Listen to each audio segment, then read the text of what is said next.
Baiklah, bismillahirrahmanirrahim. Assalamualaikum warahmatullahi wabarakatuh. Bismillah, alhamdulillah. Allahumma sholli wa sallim ala sayyidina Muhammad wa ala ali sayyidina Muhammad. Puji syukur kehadirat Allah Subhanahu wa taala, Tuhan yang Maha Esa. Hari ini kita bisa bersama kembali di dalam rangka membahas ilmu seni budaya kelas 7 bab 6, yaitu adalah pengolahan ruang waktu dan tenaga sesuai iringan. Baik, langsung saja teman-teman. Pada bab 6 ini, siswa diharapkan dapat mengapresiasi dan berkreasi seni tari. Yaitu yang pertama, mengidentifikasi ruang yang dibuat melalui gerak tari. Yang kedua, mengidentifikasi waktu yang digunakan melalui gerak tari. Yang ketiga, mengidentifikasi tenaga yang digunakan melalui gerak tari. Yang keempat, menerapkan ruang, waktu, dan tenaga pada gerak tari. Serta yang kelima, melakukan gerak tari dengan menerapkan ruang, waktu, dan tenaga sesuai dengan iringan. Baik, nah di sini teman-teman, bentuk penyajian tari dapat berupa tari tunggal, tari berpasangan, dan tari berkelompok. Ya, jadi tari itu ada yang tari tunggal, tari berpasangan, dan tari kelompok. Pengolahan pola lantai pada setiap bentuk penyajian dari tari tentu akan berbeda. Tari tunggal, pengolahan pola lantai dilakukan secara individu atau sendiri, pasti. Pada tari berpasangan, pengolahan lantai dilakukan berdua, dan pada tari kelompok dilakukan memerlukan kerja sama. Dilihat gambar sebagai berikut ya, kolom 1, kolom 2, kolom 3, kolom 4, gambar 5, gambar 6 bisa diperhatikan. Akhirnya timbul pertanyaan yang pertama, menurut pendapatmu bagaimanakah tata busana yang dikenakan oleh penari? Ya, yang ditanyakan sekarang busananya. Menurut pendapatmu busananya bagaimana? Karakternya nanti bagaimana gitu ya. Yang kedua, menurut pendapatmu bagaimanakah pertunjukan tari yang menggunakan properti dengan yang tidak menggunakan properti? Properti itu adalah alat tambahan seperti ini ya. Di gambar 3 ini menggunakan tongkat, jadi menggunakan properti ya.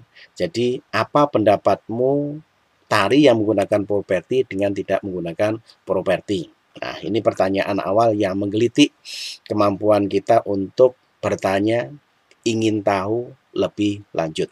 Ya, kita lanjutkan teman-teman. A. Berlatih meragakan gerak tari. Ya, ruang, waktu, dan tenaga pada gerak tari merupakan satu kesatuan yang utuh. Jadi di tari itu ada ruang, waktu, dan tenaga. Ketika seseorang melakukan gerak, berarti telah membentuk ruang, memerlukan waktu, serta memerlukan tenaga. Ya, jadi seseorang melakukan gerak itu sudah perlu ruang, perlu waktu, dan perlu tenaga. Pastinya ya. Seorang penari harus mampu mengolah ruang, waktu, dan tenaga sehingga gerak yang dilakukan tampak dinamis. Pengolahan unsur gerak ini pada tari tunggal berbeda dengan tari berpasangan. Demikian juga pada tari berkelompok. Pada tari tunggal kemampuan individu lebih menonjol, pasti karena dia sendiri. Sedangkan pada tari berpasangan dibutuhkan kemampuan yang saling mengisi antara satu dengan yang lain atau yang kedua. Dan pada tari kelompok dibutuhkan kerjasama yang baik karena apa? Jumlah personelnya lebih banyak, jadi dibutuhkan untuk suatu kerja sama. Pengolahan ruang, waktu, dan tenaga di dalam gerak tari berkaitan dengan beberapa karakteristik. Karakteristik gerak di dalam ruang, waktu, dan tenaga antara lain, pertama, menggunakan tubuh manusia sebagai instrumen dan gerak sebagai mediumnya.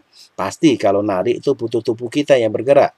Yang kedua, terkait dengan ruang, tenaga, waktu, dan aliran. Ya, yang ketiga terkait dengan ritmenya, ya, ritmenya, gerakannya. 4, mempunyai bentuk dan gaya. 5, alat komunikasi nonverbal, ya, gerakan tubuh itu mengungkapkan emosi atau perasaan dan pikiran manusia. Ketujuh, terkait dengan budaya. Ya, tarinya tari budaya mana? Ketika seseorang melakukan gerakan ketujuh hal tersebut muncul secara bersamaan. Inilah pentingnya mengolah gerak karena merupakan bahasa komunikasi non-verbal sehingga memiliki makna dan penyampaian pesan.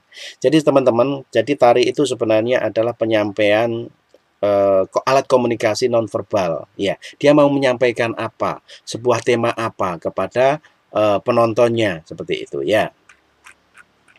Terus kemudian teman-teman perhatikan ragam gerak di bawah ini, kemudian lakukan baik secara individu, berpasangan maupun berkelompok. Nah, di sini adalah gerak-gerak dasar tari yang kita bisa latih eh, di rumah ataupun di mana saja ya yang kita inginkan. Seperti gambar 6.1, gerakan 6.2. Silahkan nanti dibaca gerakannya. Ini adalah salah satu gerakan-gerakan ya yang kita bisa latih untuk melatih gerakan tari kita. 6.3, 6.4 dan lain sebagainya ya. Ini juga, ini kalau ini berpasangan ya teman-teman. Jadi kalau berpasangan itu gerakannya seperti ini, silahkan dilatih. Tentu sekali lagi butuh apa tadi? Butuh harmonisasi antara pasangan kita gitu ya. Jangan maunya sendiri. Nah, ini berpasangan. Nah, kalau ini berkelompok, lebih-lebih lagi kalau berkelompok harus kerjasamanya lebih mantap ya. Nah, seperti ini. Oke. Oke, ini Soleram. Soleram itu pergunakan lagu-lagu sebagai ilustrasi maupun iringan dalam melakukan pengolahan ruang, waktu, dan tenaga di dalam gerak tari. Jadi saat kita menari bisa diiringi dengan lagu Soleram, Soleram sambil bergerak. Nah, itu asik ya. Tuh, terus kemudian sirih kuning atau apapun lagu daerah apapun kita bisa gunakan. Ya, itu tadi ya. Jadi untuk ruang, gerak, dan waktu tadi cukup sederhana ya. Jadi bagaimana kita menggunakan tari kita mengisi ruang kita dengan waktu yang kita sudah tentukan ya, dengan tenaga mau kuat atau lemah ya, seperti itu. Mengenal tokoh tari. Nah, sekarang kita masuk ke tokoh tari. Di Indonesia itu adalah tokoh, ada seorang penari ya, seorang penari yang cukup terkenal ya, dialah adalah siapa? Didik Nini Towok ya, Didik Nini Towok. Mungkin yang belum kenal silahkan nanti browsing siapa itu Didik Nini Towok. Didik Nini Towok itu adalah seorang laki-laki ya, seorang laki-laki penari handal. Seorang laki-laki dengan tarian yang handal. Oh, silakan nanti silakan baca ini sekaligus juga bisa lihat orangnya sebenarnya kayak apa sih gitu ya. Mengenal tokoh tari, Pak Guru bacakan sedikit ya. Didik Nitawak terlahir dengan nama Kwe Chun Lian. Karena sakit-sakitan orang tuanya mengubah namanya menjadi Kwe Chun An. Ayah Didik Kwe Yung Tiang merupakan seorang peranakan Tionghoa ya. Jadi beliaunya keturunan Tionghoa yang terdampar di Temanggung. Sedangkan ibunya Sumina adalah wanita Jawa asli asal desa Citayem, Cilacap. Didik adalah seorang dari 5 bersaudara, keempat adiknya perempuan. Ya, dia laki-laki sendiri.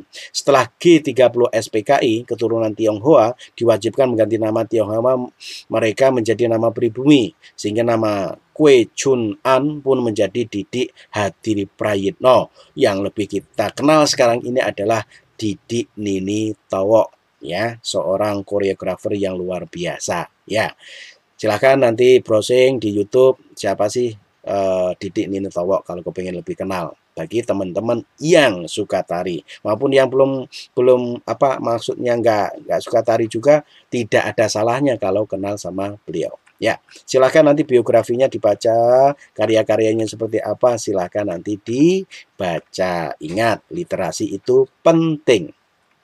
Ya, terus kemudian ini pengetahuan, ini nanti akan menjadi tugas teman-teman ya, nanti di belakang. Rangkuman dulu deh teman-teman. Meragakan tari tidak hanya dituntut kemampuan gerak, tetapi juga kemampuan memadukan dengan iringan musik. Jadi antara gerak dengan iringan musik itu harus serasi. Seorang yang mampu menguasai gerak tari dengan baik sesuai dengan iringan musik berarti memiliki kecerdasan kinestetik. Ya, kecerdasan kinestetik itu kecerdasan gerak ya. Dan kecerdasan musikal. Nah, jadi kecerdasan itu banyak teman-teman. Ada yang matematika, ada yang bahasa dan lain sebagainya. Tari termasuk ada kecerdasan kinestetik dan kecerdasan musikal. Pembelajaran meragakan tari dapat dijadikan salah satu sarana rekreasi dan relaksasi. Jadi tari, kita mempelajari tari atau orang suka tari itu bagaimanapun capeknya dia suka, bahagia. Sama juga seorang pelukis, bagaimanapun capeknya itu bahagia. Karena itu adalah sesuatu yang sudah disenangi gitu ya. Jadi dilakukan dengan sungguh-sungguh. Tentu garis besarnya adalah suka dulu terhadap tari itu. Suka dulu terhadap lukis itu, suka dulu nanti terhadap teater dan sebagainya ya. Menari tidak hanya dituntut kemampuan pribadi yang baik, ini refleksinya ya. Menari tidak hanya dituntut kemampuan pribadi yang baik, tetapi juga kemampuan melakukan kerjasama dengan teman. Tuh, jadi refleksinya tari itu implementasinya nyata dalam kehidupan sehari-hari. Tari itu untuk apa sih? Tujuannya apa sih? Kan seperti itu. Jadi tari itu adalah melatih kita, kepribadian kita untuk mampu bekerja sama dengan lingkungan kita, dengan orang lain gitu ya, dengan teman kita gitu ya. Menari juga dituntut untuk saling menghormati, menghargai. Bagaimana tidak saat kita tadi misalnya tari berpasangan atau bahkan berkelompok, kita maunya sendiri ya, tidak memperhatikan teman, bisa-bisa tarinya berantakan. Demikian juga dalam kehidupan sehari-hari, kita harus saling menghormati, menghargai, santun terhadap satu dengan yang lainnya. Saling berbagi pengalaman, kemampuan dengan teman merupakan salah satu kunci keberhasilan meragakan tari. Penghayatan makna tari juga mengerjakan kita untuk rendah hati. Rendah hati tidak sombong. Kalau sombong misalnya, oh saya yang paling pintar sendiri, gerakannya yang saya yang paling bagus, tanpa memperhatikan teman. Waduh, bisa berantakan tarinya ya. Serta mensyukuri atas segala pemberian Tuhan. Pasti, karena semua kita adalah pemberian Tuhan, kita harus bersyukur dengan pemberian Tuhan, seperti tubuh kita harus digunakan yang baik, disalurkan yang baik, menjadi suatu keindahan, yaitu salah satunya adalah dengan tari, teman-teman ya. Oke, seperti itu teman-teman refleksinya. Nah, sudah ya. Jadi bab 6 ini tentang ruang, gerak, dan waktu tadi kita sudah bahas ya. Mudah-mudahan kita bisa mengambil pelajarannya dan bisa menyimpulkan. Saat nanti ada pertanyaan, teman-teman bisa menjawab. Nah, sekarang tugasnya apa? Tugasnya berikut ini dia.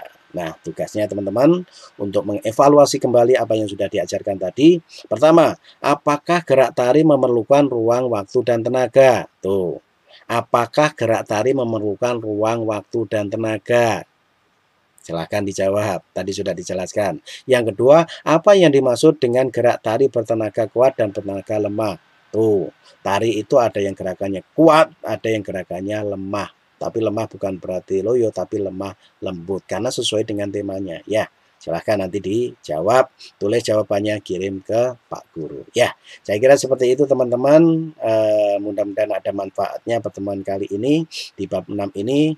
Sekali lagi, kalau nanti lupa-lupa boleh ditonton, diulang-ulang videonya, dan mudah-mudahan ada manfaatnya ilmu kita kali ini. Sekali lagi mudah-mudahan ilmu kita berkah, anak-anak atau teman-teman menjadi anak-anak bangsa yang cinta akan budaya. Ya, jangan lupa saat kita membahas tari, bagi yang punya bakat tari silahkan kembangkan semaksimal mungkin. Ya, siapa tahu bisa menjadi seorang koreografer yang terkenal kayak siapa tadi, Didik Nini Towo. Ya, akhirul kata Pak Guru akhiri, mudah-mudahan ada manfaatnya. Wassalamualaikum warahmatullahi wabarakatuh. Ketemu lagi. Dadah.